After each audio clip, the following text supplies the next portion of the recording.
And hello and good morning.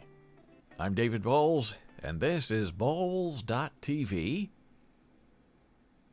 We are with you every day, Monday through Friday, at 9 a.m. Eastern. And I tell you right now, today is a day full of menace. And I don't mean to be scary about it. I'm just being real. And I'm going to tell you why.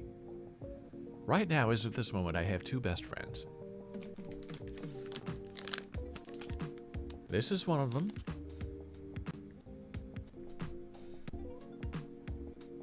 This is the other.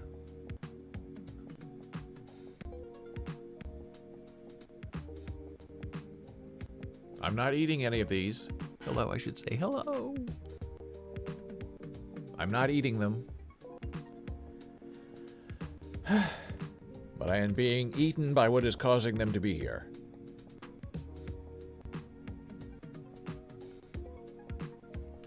So we'll start with the good side. It's Bazooka Joe.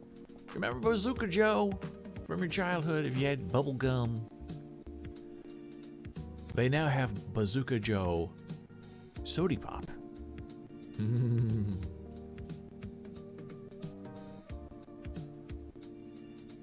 170 calories. It's pink. It's not here because I drank it.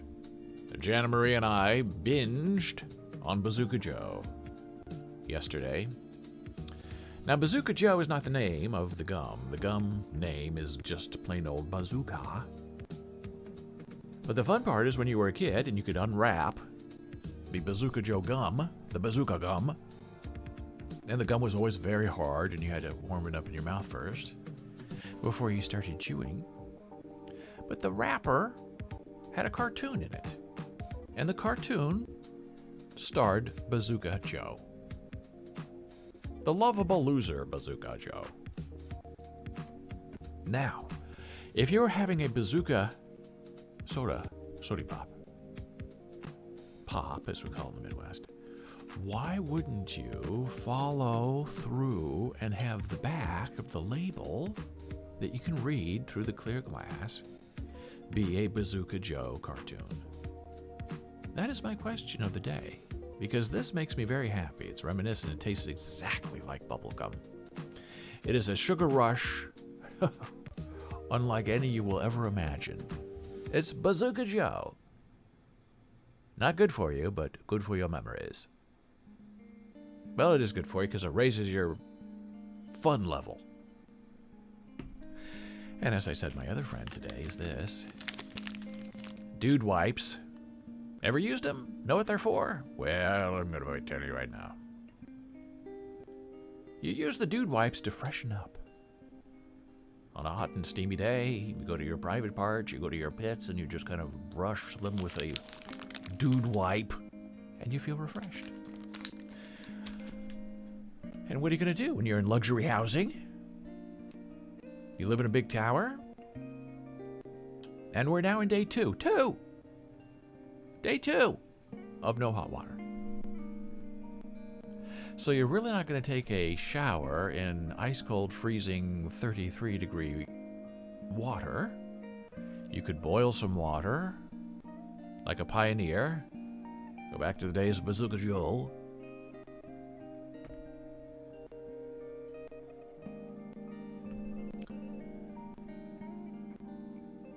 And get yourself clean. Or you can wash your beautiful hair, as I have tried now for day two only. Get the old headache going in freezing cold water. And then you use the dude wipes every place else. It's not thrilling, but it's better than being stinky poo for 2 days in a row. And I have a feeling we're going to be in a third day, and probably a fourth and a fifth, the way things are going. No updates. Just yesterday morning, letter from management saying, hey, you know, there's cold weather and it affected our hot water. So when we have an update, we'll let you know. Now, that is not a management style I support. When it's something like hot water, not being on in the building where you can't wash clothes, can't take a shower, can't take a bath, can't wash your face, you need to do at least 2 or 3 updates a day. Where is the progress? What's happening? Tell us what's going on. Then people don't get angry. Then people don't get resentful. Because they know what's happening. Well, that's not happening. Maybe we'll get another update today. Maybe not. So Dude Wipes, Bazooka Joe, they're both comforting me today.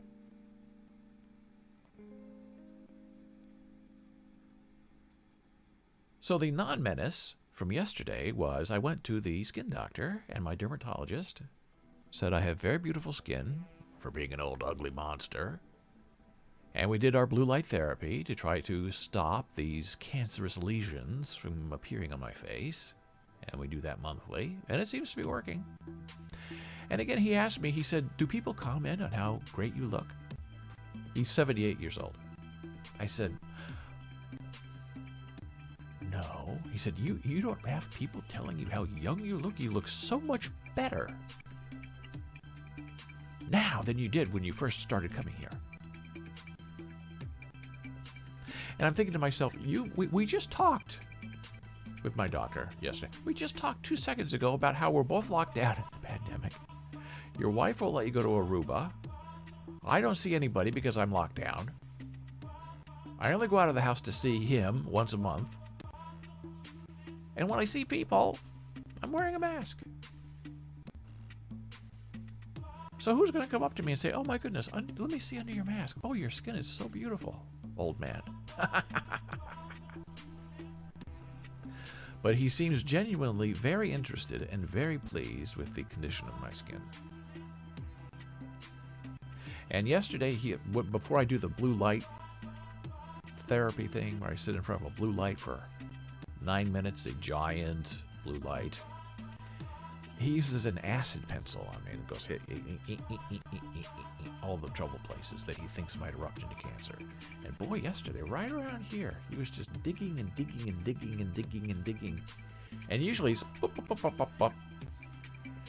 blue light, 9 minutes, see you next month. So the whole visit's 17 seconds. But yesterday he spent 17 seconds going like this right here. And I didn't ask him because I'm not sure I wanted to know what was going on, because obviously he saw something. But he said everything looks good. So that was a good day yesterday with the skin doctor. As you may notice, we have different music again today. Now we're in our third day. Talk about the hot water for 2 days. Now we're in our third day with no hot music from Slip.Stream. I don't know what's going on. I go into my account, and it's fine there. And then I go into Streamlabs, and the music is not there. It's not working. So I think I need to email them today and say, okay, it's now been 3 days. What is going on? So we're listening to the great sounds of Pretzel Rocks on Bowls.tv. BOLES.tv for those of you viewing with closed captions. And the other thing about Streamlabs is our chat bot does not appear to be working. You used to be able to type things like the title of the show, ! Janet, and it would pop up fun stuff, and it's not working. So the cure when your bot stops working is to turn it off for 10 minutes and then turn it back on and it resets and everything's fine. Well, Davy. Well, as my Uncle Mills used to say. When you go back in to turn on the chatbot and the chatbot won't turn back on, then what do? Keep trying every 2 minutes. Turn on chatbot, won't turn on. Something's up. It's a menacing day on the East Coast. A wintry mix, as they say. Raining sideways, 34 degrees, snow in the forecast, no sunshine. Menace everywhere you look. So maybe we'll keep trying to see if the cloud bot will turn on. I'll see if I can turn it on right now. Maybe we're lucky because we're live. No, it doesn't do anything. It's just dead. DEA dead.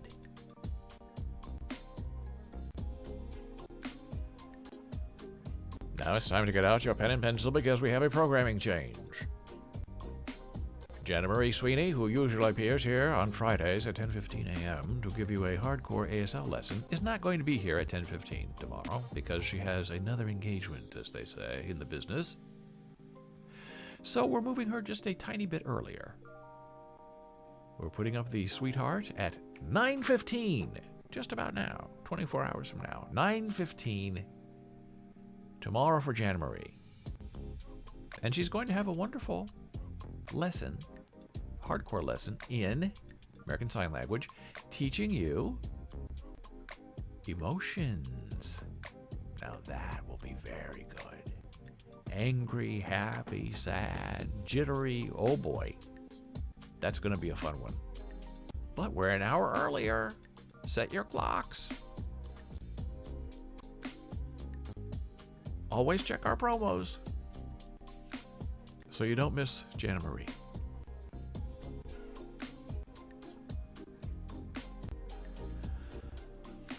So have you heard about this coronavirus thing? It's sort of taking over the world. Here's a very interesting updated site from The City.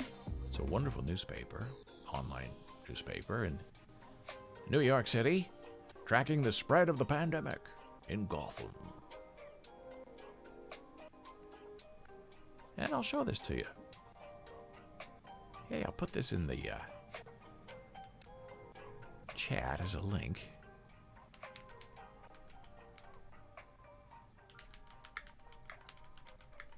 Coronavirus in New York City. There's the link so you can go click on that and be sad, because here's the news. Look at this. In the boroughs, as of January 18, 2 days ago, in Brooklyn, cases are up 3,600. In Queens, up, 3,200.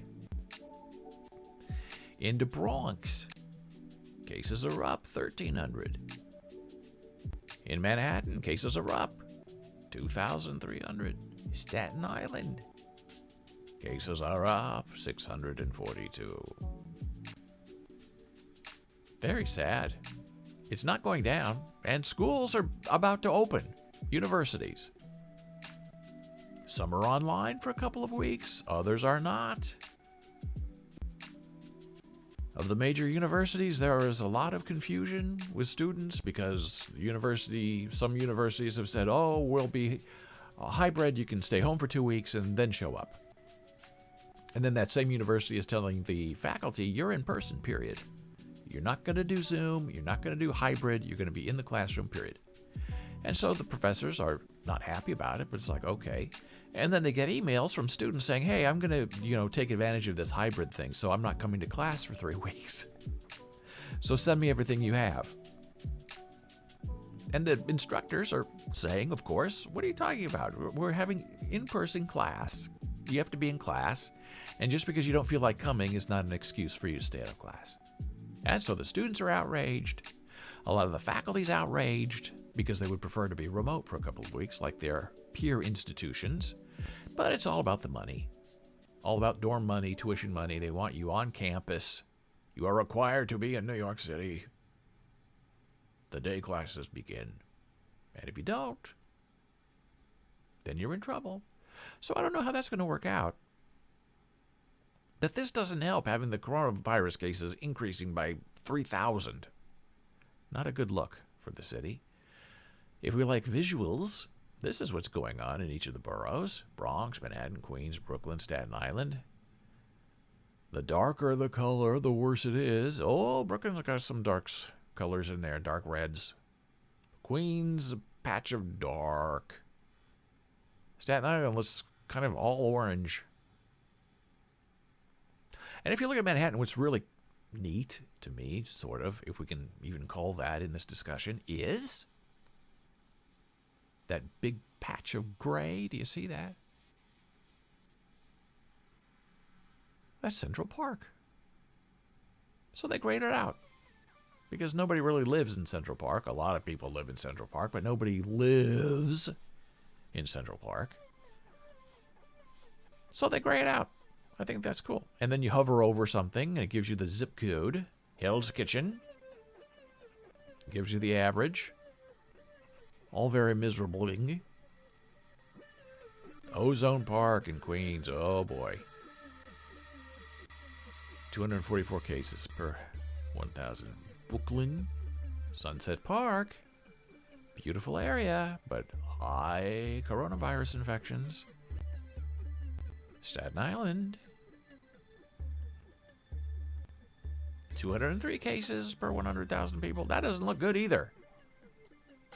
Oh, boy. So these are the most recent 7-day averages as of the 16th of January. And then if you want even more breakdowns, they just do a great job. Very easy to read, easy to scroll. Vaccination counts. Tracking over time, the past 90 days. The past year. 83% of New York City residents who have been vaccinated, 83%. That's very good and very high. But still, you have 3,000 infections. On the way up, not on the way down. So these graphs are just great, give you a lot of information. Hospitalized, ICU. Hospitalizations are way up, but ICU is sort of holding steady. So that's very helpful. It's wonderful. Also, speaking of New York City, over the weekend we had a very terrible hate crime where an Asian woman was pushed off of the platform at Times Square by a mentally ill man, black man, run over by a train. I mean, what a way to die. You always got to watch your back in New York City. You can't sit there. Don't stand on the yellow, as they say, and peer into the tunnel to see if the train is coming. Because there are people behind you who will push you onto the tracks and kill you. So the killing of this woman pushed into the path of a train at the city's busiest subway station of the weekend has revived calls for the MTA to install protective shields and doors on platforms, which you think would just be routine. I mean, yes, it'll cost a lot of money, but what's the value of a life? Obviously, nil when it comes to thinking about putting up these protective barriers.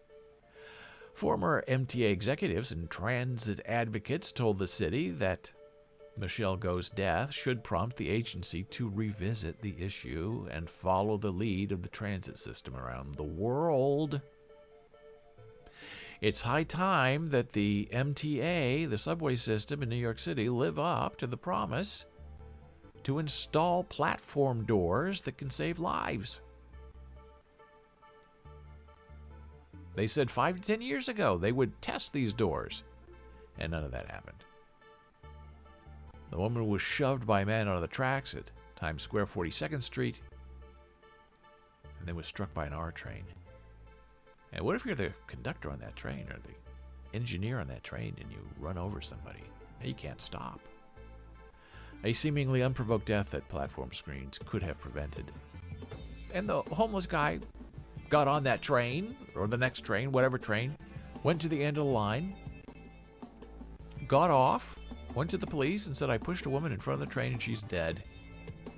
And they arrested him, took him in for booking. People took his photograph. He was sticking out his tongue, and he is now under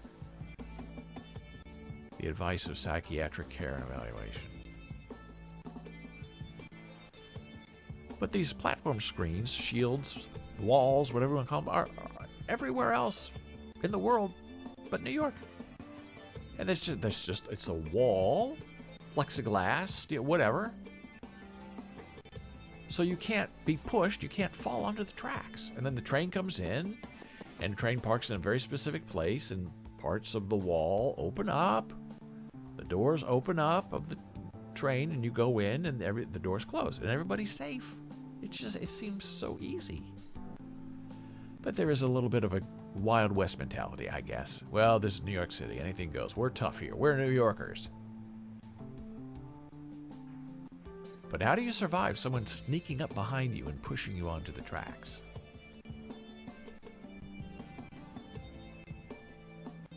Speaking of hiding, this is a very interesting study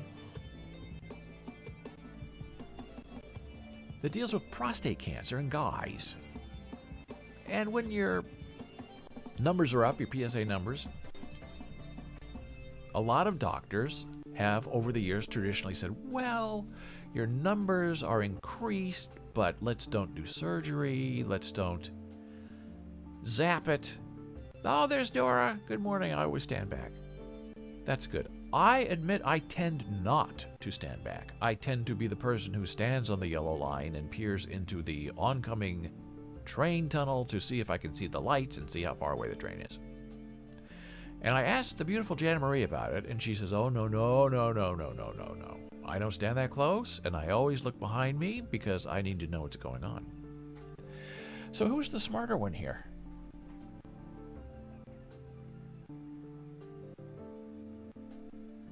The answer is always Bazooka Joe.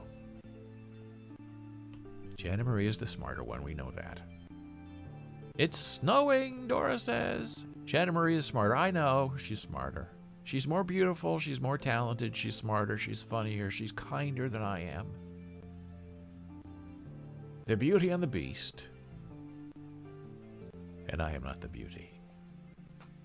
I keep looking out the window, hoping that we're going to get some snow.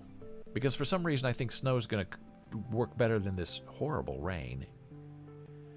So when we take our break, I'll have to check and see if it's snowing here.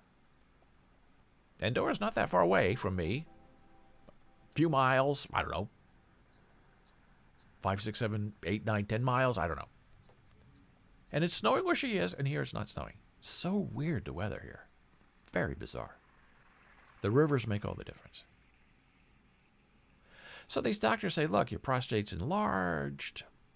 You know, they stick their finger up your butt. Very fine snow now. That's good. It looked like it was sort of sleeting out there, but I didn't see any white, and there's no accumulation yet. So the doctors do the test, the blood test, your PSA levels are elevated, they do the finger up the bum test, they feel, well, your prostate's enlarged. Let's just wait and see what happens. And now doctors are finding that sometimes waiting and seeing what happens to your prostate is not a good idea because there are bad things, other things that are hiding in your prostate that can make you really sick. And by waiting, let's wait and see what happens, waiting for something bad to happen allows these really awful things to also eventually happen. Some of these cancers might also include a small number of aggressive cells hiding among the indolent ones like wolves in a herd of sheep. Now that's an image that's a little hard to comprehend, or maybe accept. That you have wolves and sheep hiding in your prostate. But it's a good analogy and a scary one. Researchers at Duke Health have identified a molecular signature that can spot these lurking threats inside a prostate. Publishing online in European Urology, the researchers said the genomic signature that they have identified makes it possible to develop a test which men should undergo treatment early in their diagnosis versus those who could safely postpone therapy, if needed at all. We performed single-cell RNA sequencing analysis of freshly isolated tumor cells from primary untreated prostate cancers in men, as well as advanced cancer cells. We discovered that a small fraction, fewer than 0.5%, of primary prostate cancer cells possesses the genomic features of advanced and aggressive prostate cancer cells that have become resistant to hormonal therapies. That shows that hormonal therapy resistance can be a feature present in a small number of tumor cells early in the disease process before therapy. The goal is now to develop a clinical assay that identifies the more dangerous cells, which could trigger earlier aggressive treatment in some patients to avoid disease progression. And Duke owns the intellectual property rights on the genomic structure signature. Now, how do you feel about that? Well, Duke, we've done all this work. We know what's going on inside your body. We could save you, but it's our intellectual property. We're not sure.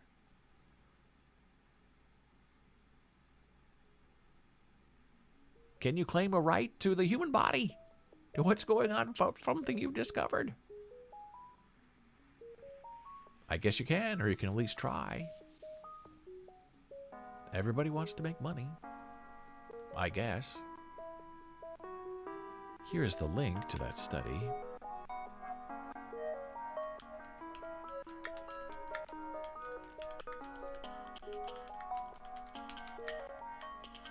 So you can go and check it out yourself.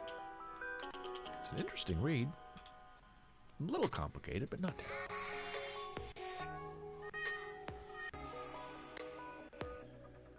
And the title is also a little numbing if you're a guy. Gives you a little pain right down there. Pre-existing castration-resistant prostate cancer cell-like cells in primary prostate cancer promote resistance to hormonal therapy. Castration-resistant. Could be good, could be bad. And now we're going to go take a small break to check our blood pressure and see if it's snowing. Back in a moment.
And we are back from break.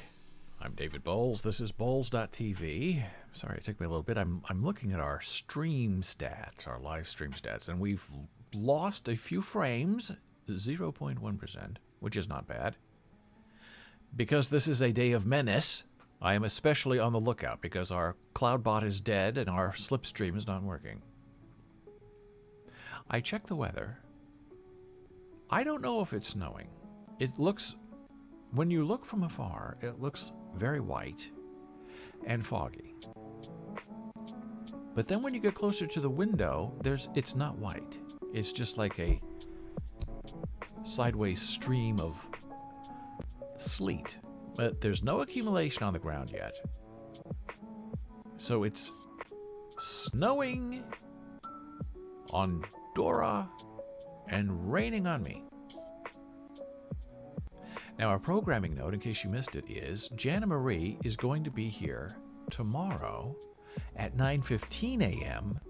instead of 10:15 a.m. because she has a previous engagement, which we like and we support, and we're just happy she'll be here. And her lesson, hardcore ASL lesson tomorrow, is going to be about emotions.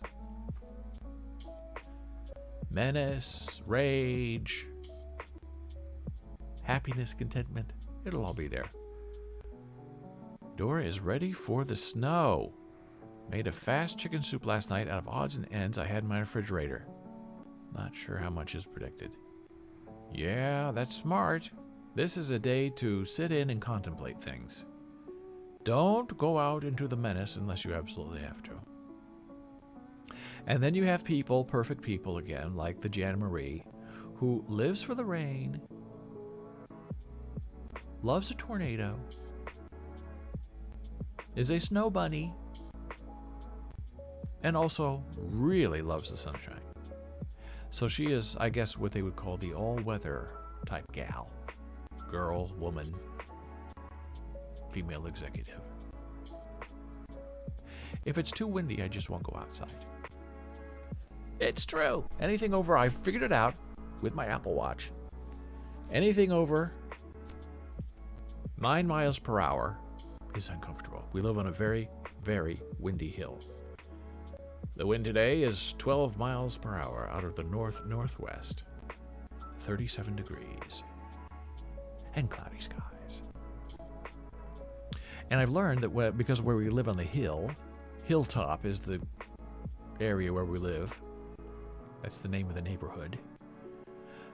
That the wind is amplified double. That's what I'm saying. I'm not a meteorologist, but I'm saying if it says 12 on my Apple Watch, it's really 24 outside where I live. It's vicious. That's probably the only cat-like quality I have about me. Well, here we go with another very, very weird story that just popped up this morning that I thought, well, now that's open for conversation. Ron DeSantis, the Florida governor, who is now fighting with Donald Trump because Trump thinks that Ron DeSantis is not grateful enough for all the things Trump has done for him. And Ron DeSantis wants to be Trump Jr., even though there is already a Trump Jr. He wants to be Trump Jr. version 2. And not be a vice president. He wants to be the Presidente of the United States. And I cannot imagine a worse pick. He's a meaner, smarter, crueler version of Trump, without the charm. And Trump is a charming guy. That's the first thing that people say when they meet Donald Trump is, he's very charming. You really like him. He introduces himself, he shakes your hand, usually, sometimes. And you like him. That's very powerful. That's a very powerful trick to have as a politician. Ron DeSantis doesn't have it. So Florida's Republican governor, Ron DeSantis, is pushing a bill that would prohibit public schools and private businesses from making white people feel discomfort and guilt when they teach students or train employees about racism and discrimination in America's past. Now, right there, I find that fascinating. What is the legal definition of discomfort and the legal definition of guilt? Well, we know this is not probably going to go anywhere because it's undefinable and it's all political theater. But is it really possible for someone to feel guilty over what happened 100 years ago? I mean, you can understand it, you can have empathy, you can not like what happened, but why would I have guilt? Why would a white person have guilt over slavery or something that happened? Unless you're feeble-minded and uneducated, and you take everything personally, well, then I guess you would be insulted and discomforted. But if you're a thoughtful, regular, middle-of-the-road human being, you're smart enough to make a disconnect between what happened in the history and what happened in my life. People today have friends of various colors and races and backgrounds. Do I personally feel guilty for slavery? No. Does it make me feel discomforted or guilty by learning about what happened? No. I'm interested in what happened. I don't want it to happen again. I want to know. I want the education. Well, they don't want to know. They want you guilty. They want you discomforted.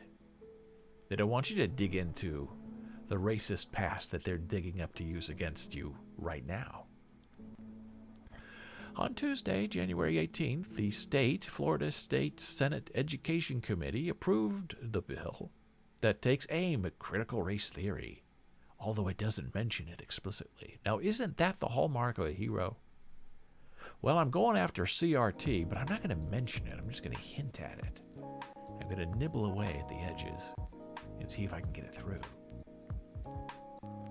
According to NBC Miami, Democrats are arguing that the bill is completely unnecessary and would lead to frivolous lawsuits.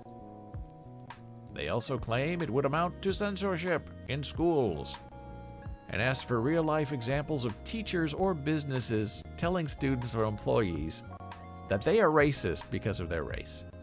And that's not even the point. The point is what happened then and what's happening now. You're not condemned in history just by association. And I think people who owned slaves, I don't think they feel any guilt about it. Maybe their ancestors do, their direct ancestors feel some guilt or embarrassment. But the slave owners themselves were not embarrassed. Thomas Jefferson certainly was not. He was very proud to have slaves and to force one of them into being his concubine, sex slave, mother of his children, and she can live in the basement. Now that I find embarrassing and disgusting. I am not discomforted or guilty by that, because it has nothing to do with me or the people I know. This bill is not for blacks. This bill was not for any other race. This was directed to make whites not feel bad about what happened years ago, said State Senator Chevron Jones, who is black, according to NBC Miami. At no point did anyone say white people should be held responsible for what happened. There you go. But what I would ask my white counterparts is, are you an enabler of what happened? Or are you going to say we have to talk about history? Well, there you go. It's a very easy question. I hope Ron Desantis will answer that question. And he won't, because he's a big bully.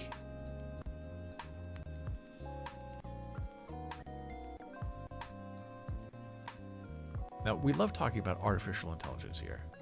AI, as they call it. And AlphaZero. Interesting article. AlphaZero is a chess program that learned how to play chess as a computer and then played chess games against itself and learned how to win at chess reliably. No one could beat AlphaZero at full capacity. No human can beat AlphaZero.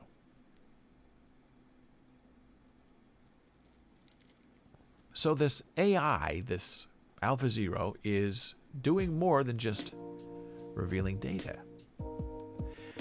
It's revealing a new reality, a reality that people cannot see without the AI. They liken AI and AlphaZero to Plato's most famous metaphor, in which prisoners who live their lives from birth, chained to a wall, in a cave are suddenly taken outside the cave and realize the reality they observed was only a reflection of what's real. The authors say that the challenge of that is not unlike the creation of the industrial age in America. A new reality will be discovered, and not all its outcomes will be good. And they point to a program called AlphaZero that was specifically created to just do one thing: win at chess. Excuse me. So AlphaZero, after the program, was instructed on how the chess pieces move. It was given 4 hours to search the internet and master the game. Now that's artificial intelligence, okay? Here are the pieces, here's the board, and Mr. Computer, Mr. AlphaZero, we're going to give you access to the internet, and you can go out there and search and find the answers. That's a scary thing. Hey, Alpha 2, here's access to the internet. Go out there and figure out how to kill the most people in the quietest way. You have 4 hours. After 4 hours, the program played the greatest masters, human and cyber, and has never lost a game. AlphaZero often wins by employing strategies that no human mind has ever thought of. And we've talked about that before here on the live stream, where chess grandmasters play people online, and people tend to cheat and use computers when they're not supposed to. And these grandmasters, because they have a lot of experience playing computers, playing people, can very quickly identify people who are cheating with a computer, because they say that is not a human move.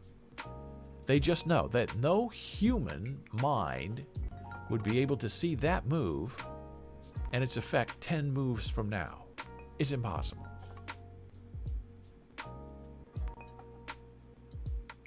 Because there are human moves that make sense, and there are computer moves that often don't make sense right away until you examine what happens next and next and next and next and next and next, which computers can do and humans really can't do very well.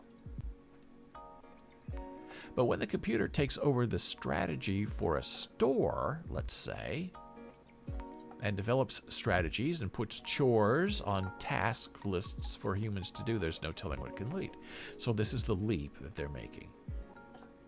AlphaZero learned how to play chess, and now AlphaZero, a clone of AlphaZero, let's say, is learning how to manage people in a store. Which sounds innocent enough. Hey, I need some help. In the pandemic, you read about these restaurants who hired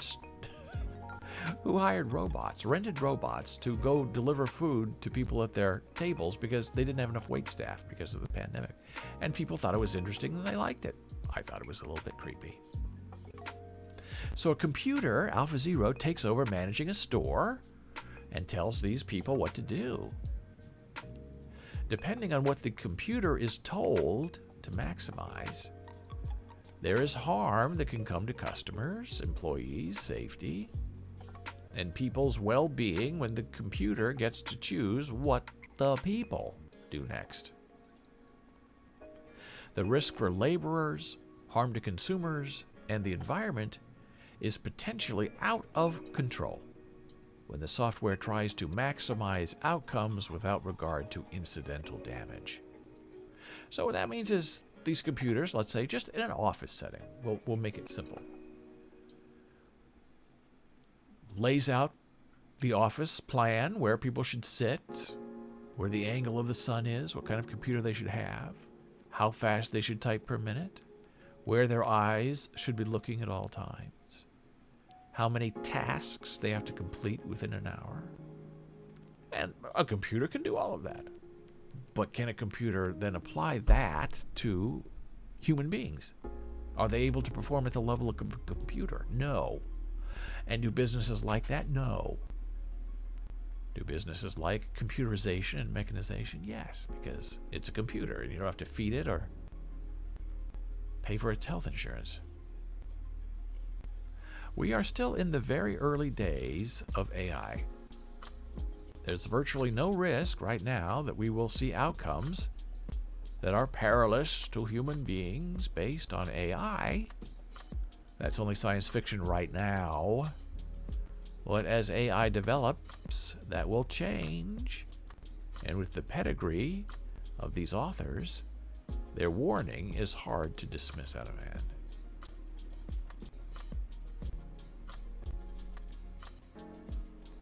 And here's a little podcast I did a little while ago, back in July, from Bobby Fischer to Alpha Zero. And you can go listen to that and see my take on humans and computers and how they all get along together.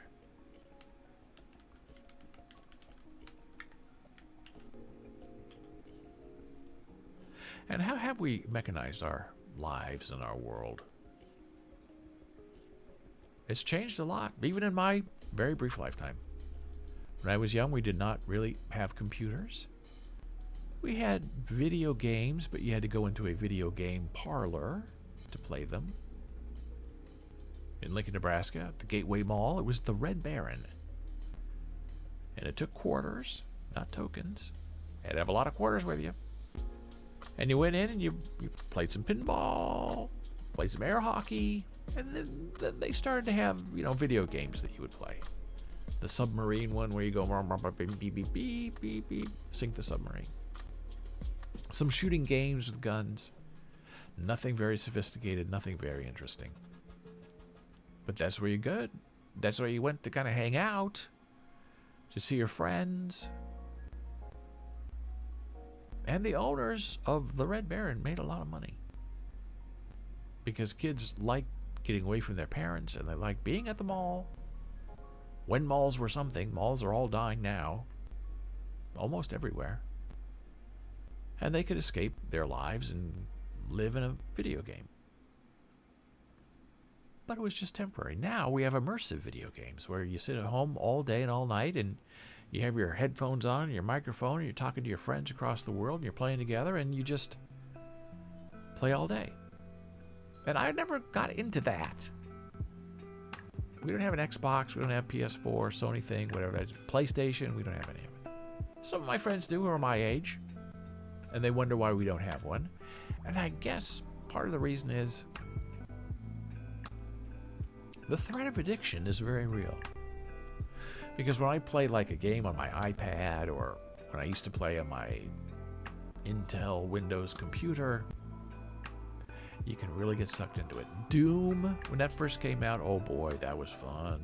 Played your friends, shot everybody up. It was hours and hours and hours of fun.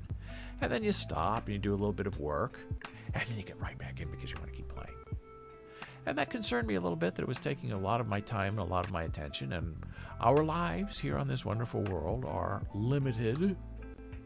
We are but a snap of a finger, as Fred Gwynne said. And so I just thought, do I want to waste my time playing video games, or do I want to write another article, or go outside, or lift some weights? That's a complex, difficult thing to try to think about, because video games are fun. And now we're moving into video games taking over our imaginations in this metaverse. We're going to be the video game. And then what happens? Who's going to take care of us? Because we're not going to want to come out. And I don't think you can use dude wipes in the metaverse.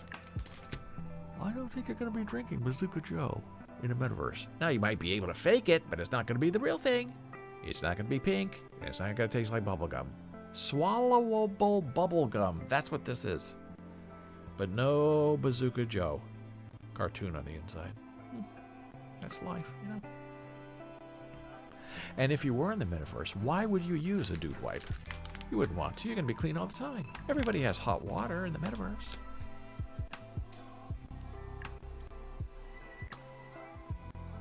For a short time, our friend Dora, who is getting snowed on right now, got into PlayStation playing The Legend of Lara Croft. That would be a fun game to play. Very adventurous. So was this something that you owned, or is this somebody's that you would go play on their machine? Or do you have your own machine? And they were expensive. When I was thinking about getting one a long time ago, they were expensive. $500 or $600, I think. Maybe I'm misremembering. And I had a good friend who worked for Microsoft, and he was 100% behind Xbox. He said it is the way to go. It is the only way. They have the best games. And it had just debuted. And I was interested, but I also heard the PlayStation was really, really good. And so if I had to pick, I'd probably go PlayStation today, but I don't know if that's the right decision. Dora says her son had it, and he bought the game for me. Oh, that's fun. I love that. Yeah, the controller thing, couldn't figure out. Fortnite. No, I did get into that very, very briefly. I could never figure out how to make it work, though. All I do is run around trying to shoot things, and then the storm is coming, and you're supposed to build walls, and I could never figure out how to do that on a Mac. I didn't have the controller thing. I didn't last very long. It wasn't terrifically fun, but well designed. Loved the characters. The idea was great. I just had no execution skills to actually master the game. Oh, that's so nice, Dora. If it wasn't for my son, there are a lot of things I would have missed. Oh, that's beautiful. Do you miss him shoveling your sidewalk, is my question. Because I know Dora, she shovels her own sidewalk. She said that last week. And the snow is here and coming, but she does have chicken soup ready.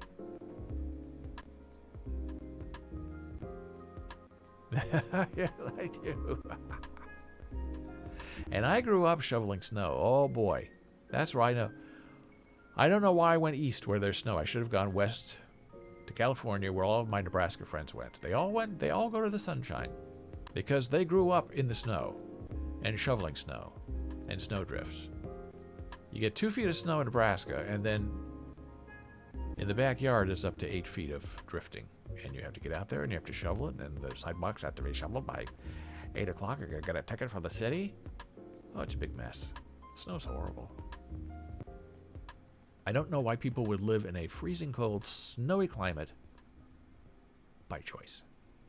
Now, if you have to live there because you were born there, you can't get out, or that's where your job is, okay.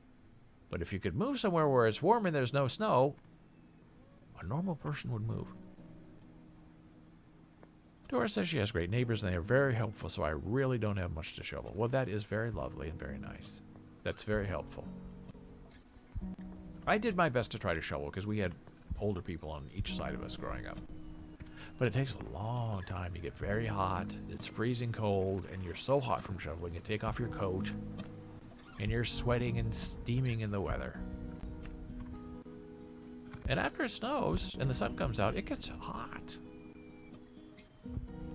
Because the sun is reflecting off the snow is maybe slowly melting, so it's very heavy and very dangerous. And you sweat. And then at night it all turns to ice and you have to go out there and chip it out, which is also not very fun. And with that, it's time for one more break. We'll be back in a moment.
And we are back from break. I'm David Bowles, and this is Bowles.tv. BOLES.tv for those watching via closed captions. Programming note, Jan Marie is here tomorrow at 9:15 a.m. Instead of 10:15, she's doing a little something else that she has to attend, be there, be square. So she's coming in a little early, and she will be giving a hardcore ASL lesson about emotions. It will be very interesting and delightful as always. And she'll talk about menace and happiness and sunshine. Speaking of sunshine, we don't have any here. I keep checking the weather. I'm just fascinated. I'm still not calling it snow. It looks like sideways sleet to me. I check every half hour. There is no accumulation of snow on the ground here. It's not white. It looks foggy outside. And every once in a while, you see a little white flake. Okay, that's snow. But I don't think it's snowing. At least not here. Not yet. It's probably coming. Coming to take us away. Now, eugenics is something that has always fascinated me and horrified me at the same time. Which can be a hard thing to do and a hard thing to deal with, because the idea of eugenics is really miserable and horrible. But the execution of the idea of eugenics happens every day, everywhere. And it really got its biggest push with the Nazis. That's where they really got into deciding who lives and who dies. So what is eugenics? Here's the Google definition. Here's the pronunciation. Eugenics. Thank you. The study. Oh, Jenna Marie logging in. Saying hello. The beauty part of the Beauty and the Beast.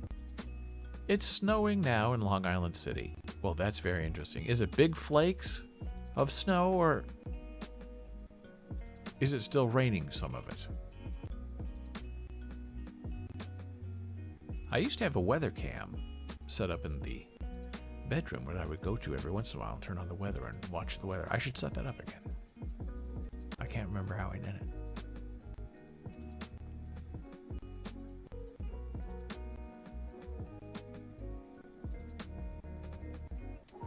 Two inches predicted where Dory is. Oh boy. Light snow, not raining yet. Fascinating. But that's the way it is in New York. It's sunny there and it's cloudy here. And then it's raining there and it's sunny here. And it's the Hudson River that divides us. It's fascinating to me.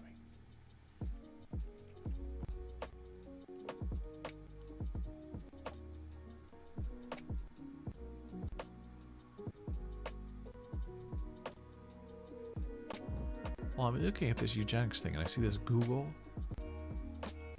logo and it looks like it's a car, but it's not a car, it's a Band-Aid. So I have to click on it and find out what it is. Oh, look at this. Oh, get vaccinated, wear a mask, save lives. That's what the alt text is. Okay, that's interesting.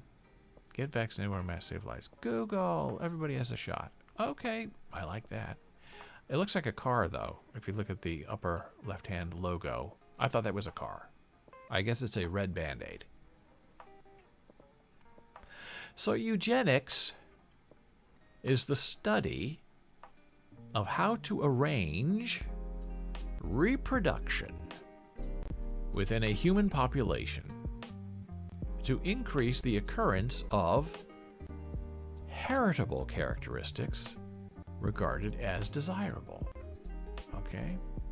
So that means you want to control how people create new people.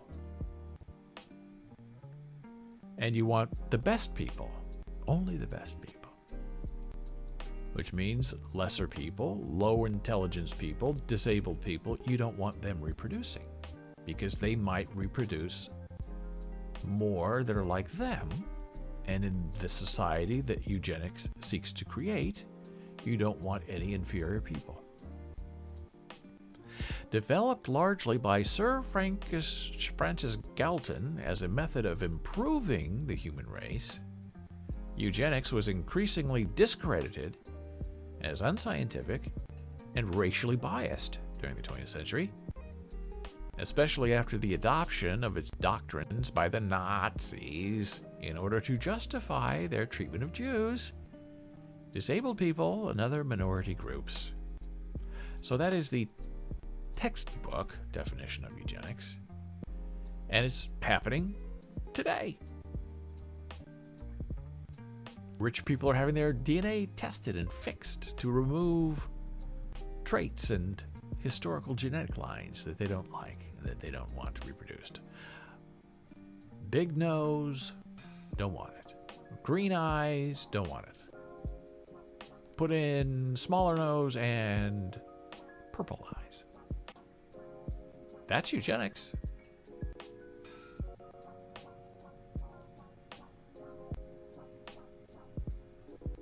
So in 1927, the world sort of changed, okay?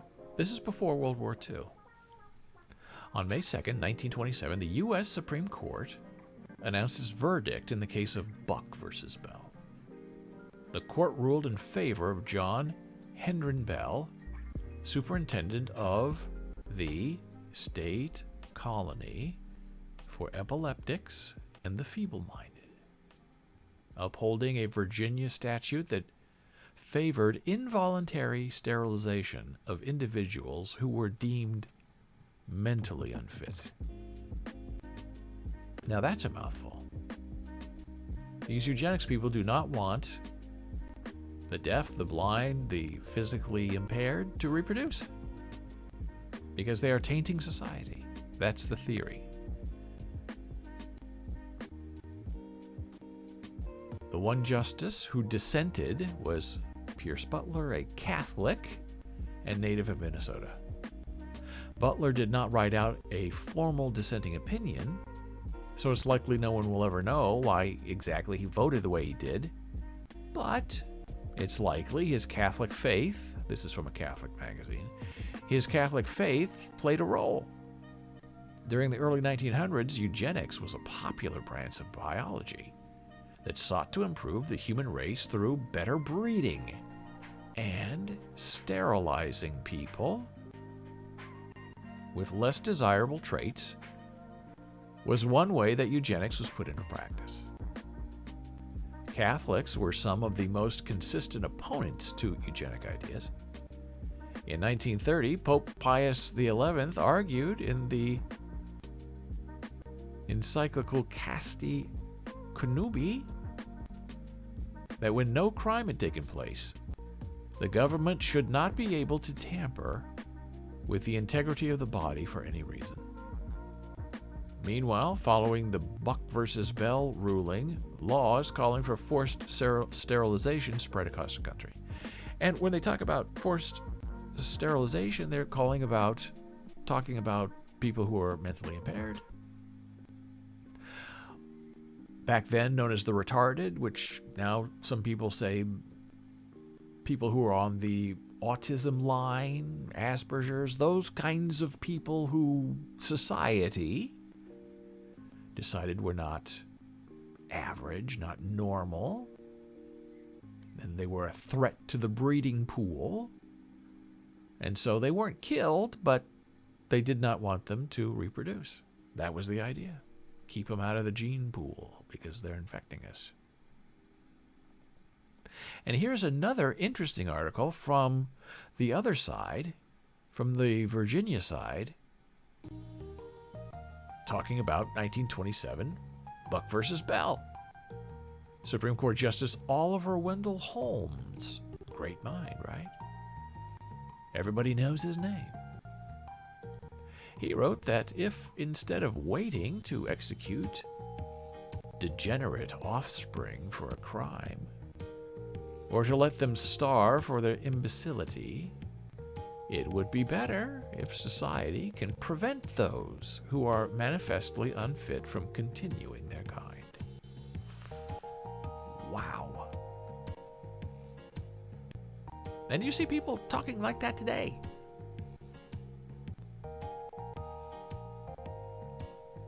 They don't think this disabled people should have kids. If disabled people are on welfare or government support, they should be taken off. They should have their own lives. They're wasting money on people who will never amount to anything. That's how the thinking goes today. Well, that case ushered in a form of legal sterilization into the U.S. after the Supreme Court said the practice was constitutional. 30 states adopted laws allowing for the legal forced sterilization of individuals' society deemed unfit to reproduce.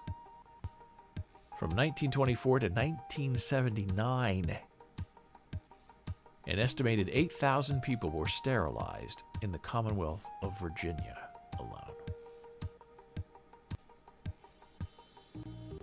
The infamous court case involved 17-year-old Carrie Buck, a Charlottesville local.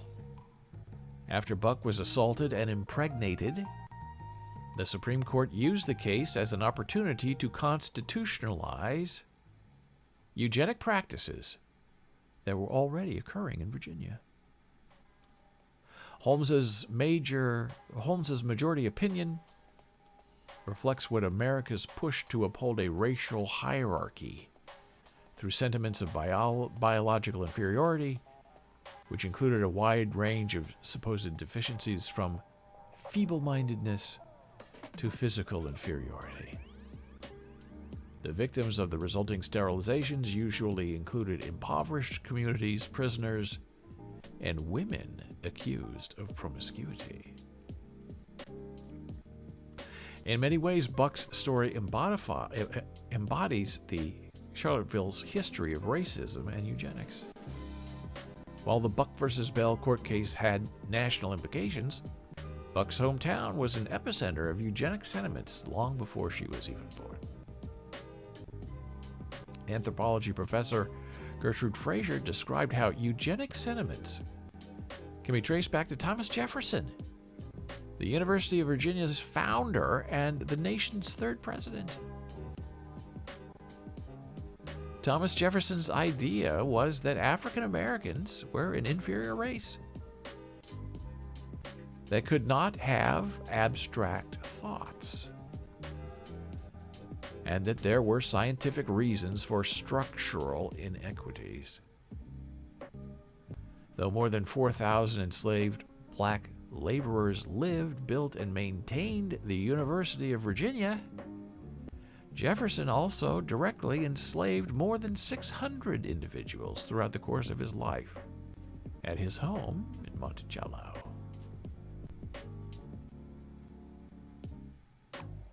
Scientific advancement can spur progress, but it also presents a danger that new information can be taken and abused. Scientific facts are not put out into a void. They are expressed to a very specific social context full of people who have their own beliefs and agendas, which risks scientific facts as being morphed to support their worldviews. So you take one set of facts, you filter it through what you want to have happen, and you use those ideas to support your prejudices. To better understand the implications of their work or how their work could be misused, Kaminsky said that fields of science need to actively interact with other disciplines like philosophy and sociology. Now that's very interesting. It's not realistic to expect a scientist to be as well versed in ethics and philosophy and sociology as their colleagues in those fields. At the same time, they should be open to hear what people in those other disciplines are saying about their work when it's taken outside the context of a web report. The relationship between science, those who conduct it, and the general public also becomes increasingly important during the pandemic. Fraser said it has forced science to be a kind of a public discipline. And we have that going on right now with the coronavirus. Eugenics. Who should get it? Who shouldn't get it? Some races are mistrustful of the vaccine because of what happened in the past. So this Bell versus Buck Supreme Court decision has been a dark and heavy shadow over the University of Virginia. All these years, they were embarrassed by their take and implementation of eugenics. So this is their official statement from the Department of Biology. We vehemently oppose discrimination and exclusion. We believe that all forms of bigotry are indefensible and morally wrong. We recognize that both overt and unintended discriminatory practices severely harm affected individuals and groups across generations. Being passively non-discriminatory cannot break down the system, racism, and inequities that exist in academia and society more broadly. Below, we detail specific actions we can take to actively combat discrimination in all forms and create a more inclusive and equitable environment. And this is their statement of what they believe, where we stand today. The history, the truths, difficult. And they put it out there for you to read, and I admire that. For the Department of Biology to move forward today, right now.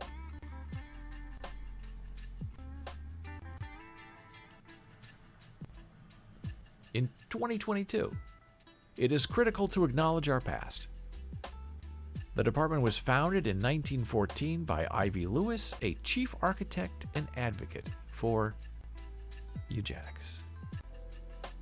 For the next 38 years, Lewis and others built the Department of Biology at the University of Virginia into a nationwide leader in eugenics, which misapplied the biological understanding of inheritance to support state and federal laws encouraging forced sterilization and the prohibition of race mixing in the U.S.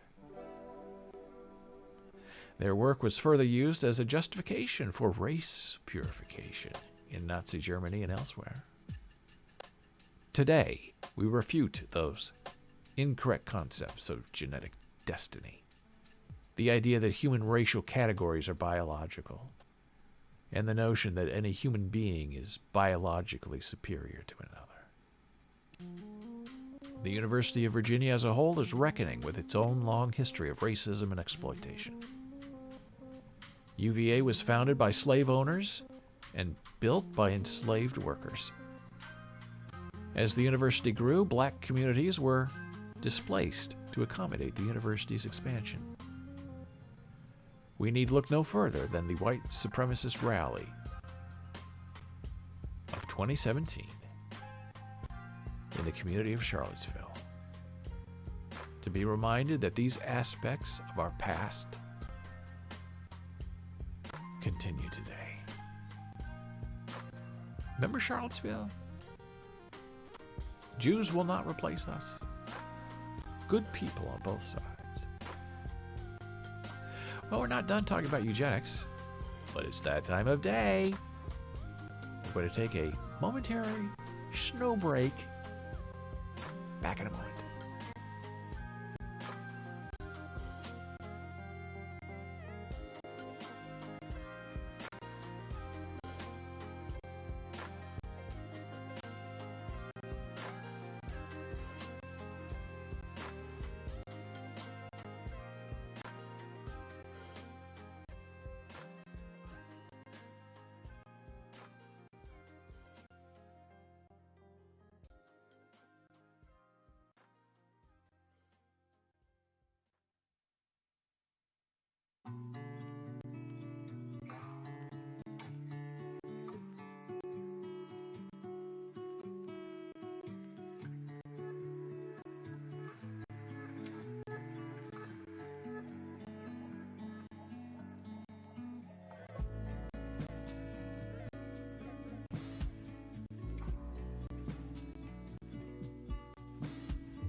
And now back from break. I'm David Bowles. This is Bowles.tv, BOLES.TV. If you're on the closed captions. Well, I did a weather check. It's not snowing. I'm standing by it. It's sleeting. There is no accumulation of the white stuff out there. Not yet, anyway. Maybe it's coming in an hour or two. But we've now been on the air live for an hour and a half. No change in the weather. It's ugly. It's raining. It's gross. Menacing. But it's not snow. Programming note, Jana Marie, tomorrow, 9:15 here. Not 10:15, 9:15. She'll be talking about emotions in hardcore ASL. It'll be a lovely, fun lesson. Because that's who she is. So we've been talking about the horrible idea of eugenics and how it won't go away. And, you know, there are people who are into biology and who put things in their eyes and implants in their arms. That's another form of eugenics. They're not satisfied with their bodies. They think their bodies are inferior and they want to be superhuman human beings, non-human human beings. And so they try to enhance themselves with implants and upgrades. And you're going to now see some sort of modern takes on this horrible idea of eugenics. Because it's everywhere and nowhere all at the same time. The eugenics movements in the early 20th century employed techniques of population control, such as oral contraception, social isolation, forced sterilization, welfare, abortion, family planning, to achieve the goal of genetic fitness for a superior human race. But for one guy named Teilhard, eugenics applied to individuals leads to eugenics applied to society. Therefore, Teilhard reasoned that the future of human existence must be guided by the reasonable organization of the world's limited resources. And we see that today too. And some people say fast food is a form of eugenics, where the dollar menu is destroying DNA, destroying lives, raising cholesterol, while the people who have money can purchase the whole foods and have longer and healthier lives. It's economic eugenics. Teilhard believed that industrialization had forced an overpopulation of the earth. On the brink of famine and suffocation, steps must be taken to ensure that the best of humanity survived. The challenge to build a better mankind, wrote Teilhard, demanded the use of individual eugenics, breeding and education designed to produce only the best individual types, and racial eugenics, the grouping or intermixing of different ethnic types being not left to chance but effected as a controlled process in the proportions most beneficial to society and humanity as a whole. While these methods involve both technological and psychological challenge, Teilhard believed that science, along with his theology, would guide human evolution towards a better future. Yet, the moral duty of Teilhard's transhumanism required a repudiation of the traditional Christian ethic that valued every individual human as created in the image of God. Society, he believed, must be willing to sacrifice the individual for the greater good of humanity and sustainability of nature.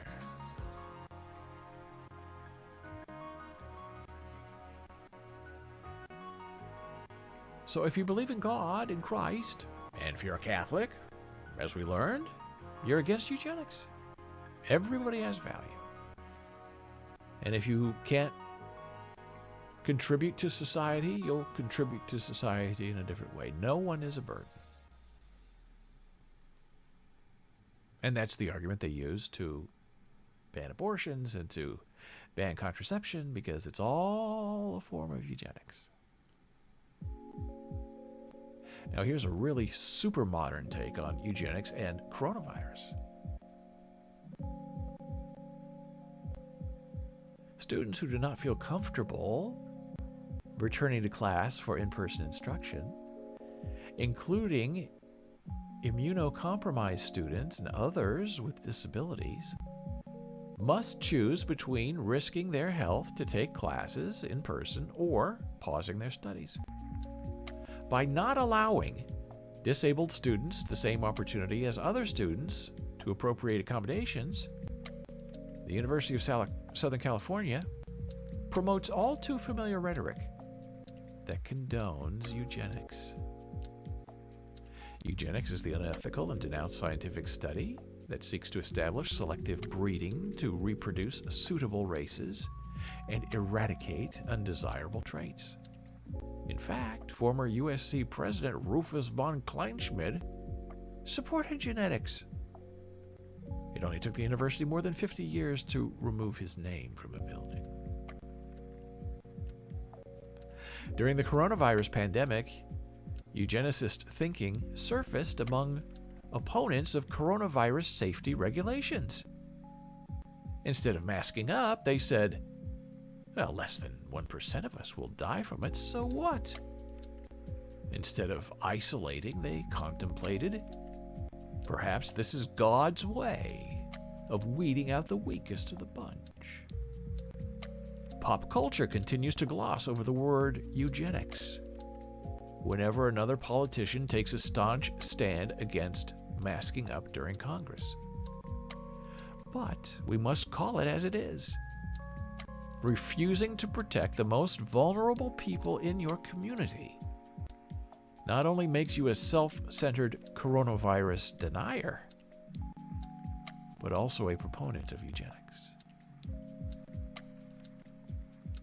By not appropriately accommodating students during a pandemic, USC follows this same thought process. Disabled students should not have to sacrifice their education for their safety.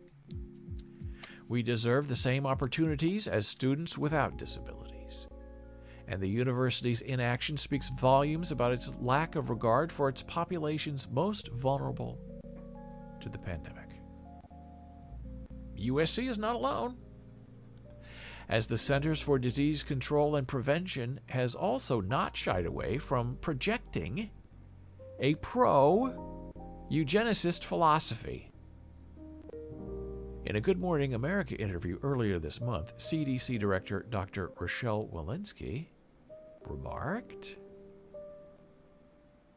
that recent data shows 75% of coronavirus-related deaths happen in people who have at least 4 other comorbidities, which is, Dr. Walensky said, really encouraging news. The CDC's list of comorbidities include cancer, diabetes, HIV, obesity, and mental health conditions such as depression and schizophrenia. Following the backlash, which included an open letter from the Disability Rights, Education, and Defense Fund, Dr. Walensky tweeted in support of people with disabilities. However, her interview rhetoric still devalues disabled people's lives as disposable and insignificant. And that's the question.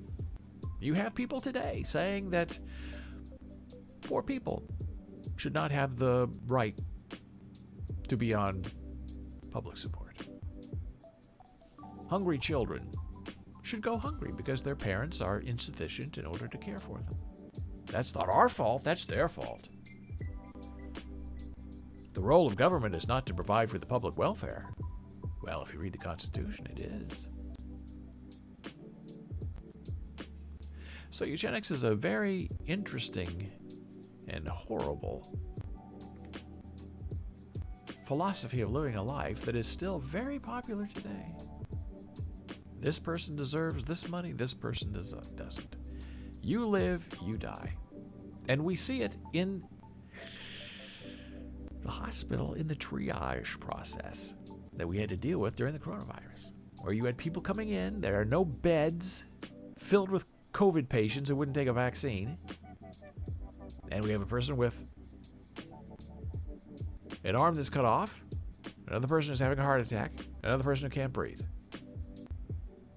Which one do we think has the higher purpose, the higher opportunity, the higher percentage to live?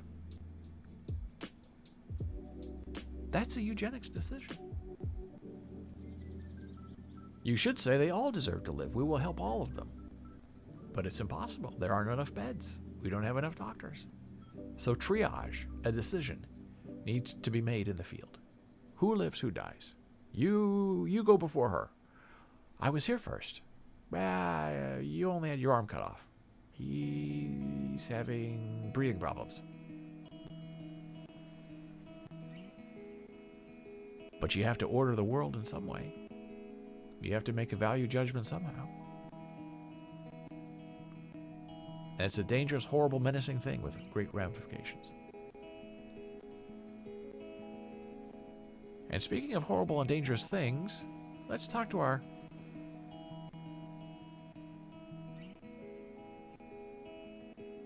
favorite whipping thing, Facebook. They're now working on your eyes. And they want to make your eyes follow. And they've started with synthetic skin that can detect a force as small as 0.1 Newton on objects as thin as 1 millimeter across, making it possible for robotic parts to handle fragile items without fear of damaging them. Now, can you imagine if robots were in charge of eugenics? Every human would be erased, and we've seen that in movies. Well, nobody can beat a robot. Nobody's smarter than a robot. You can't run faster than a robot. What good are you people? You're just a bunch of water. You don't have any value to us. We have a new value system. It's AI and mechanics, and you're out. Who could argue with them? Will Smith argued with them, an iRobot. For example, imagine a pentadactyl robot arm toying with an egg or a grape without crushing it to an unrecognizable mush. And the other side of that is, and it can crush you into an unrecognizable mush because it's a robot. A few months ago, Facebook also demoed a haptic glove prototype that will let users feel virtual objects in something like Meta's ambitious metaverse. Yeah, you don't want to feel something with your own hand. You want to feel it through a glove. And have the glove tell you what it is. But it appears that the company, Facebook, is thinking far beyond skin. A patent titled Two-Axis Mechanical Rotatable Eyeball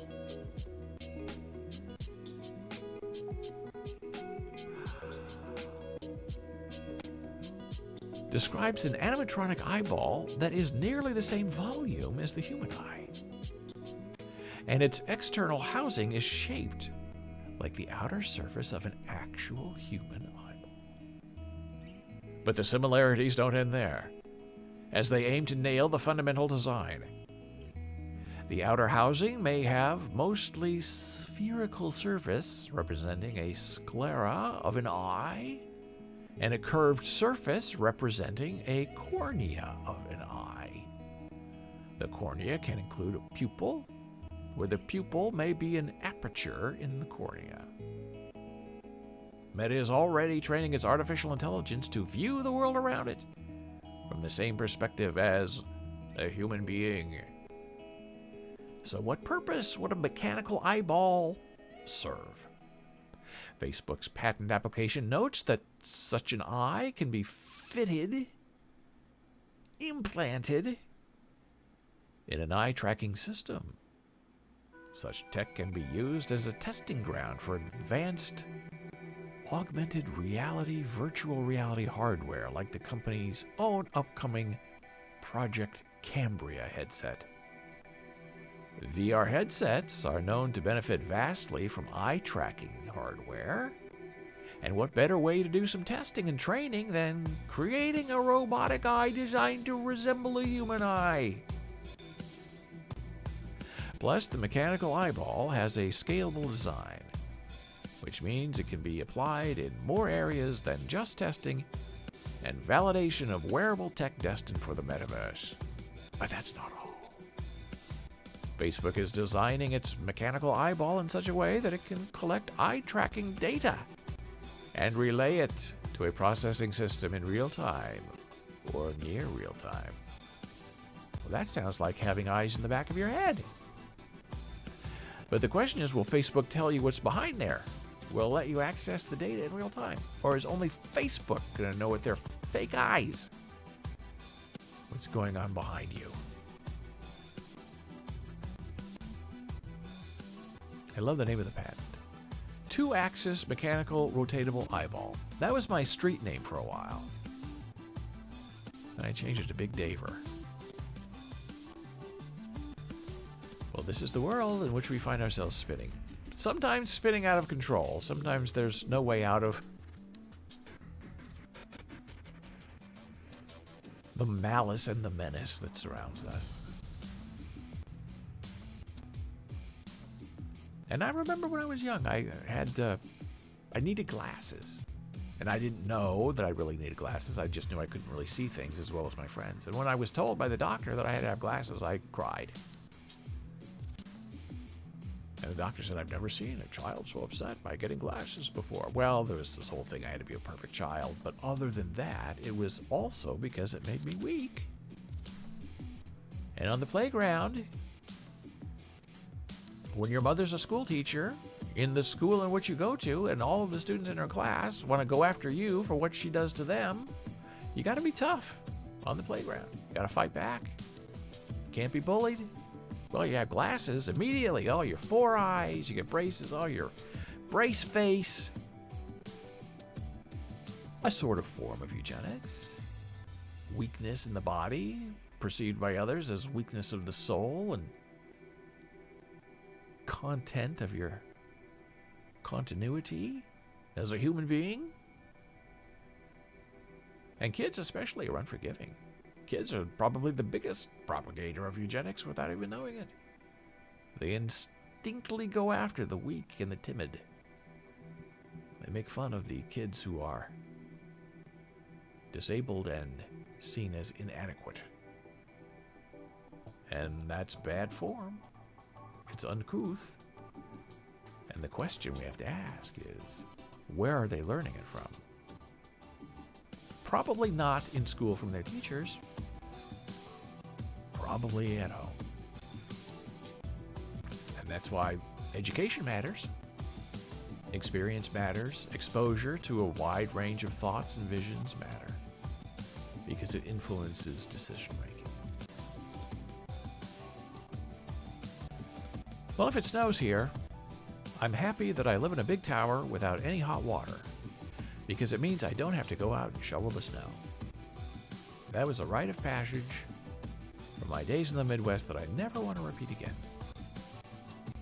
It's really a miserable experience shoveling snow with a snow shovel. Now, if you have something mechanical that you can push, okay.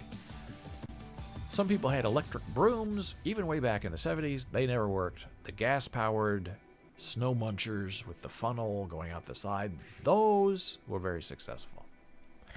And the rest of us kids would just look at our neighbor up the street. Oh my gosh, how did he get that?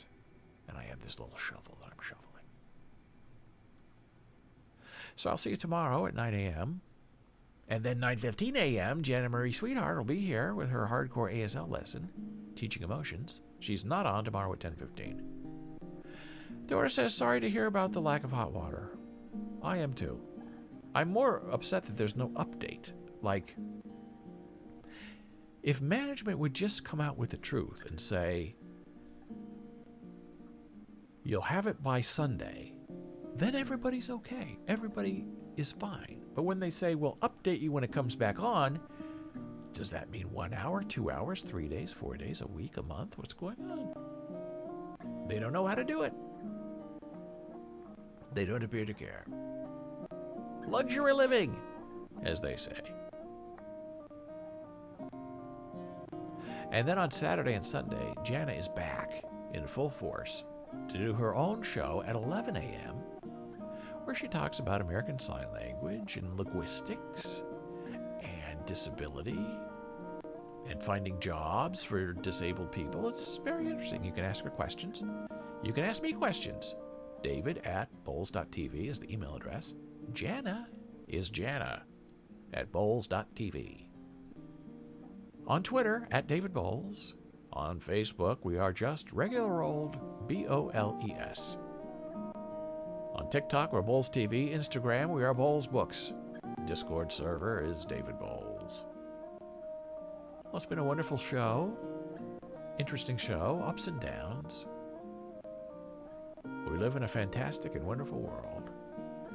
And I hope you have a great day or a wonderful evening, and that all the joys you seek become yours. I will see you tomorrow.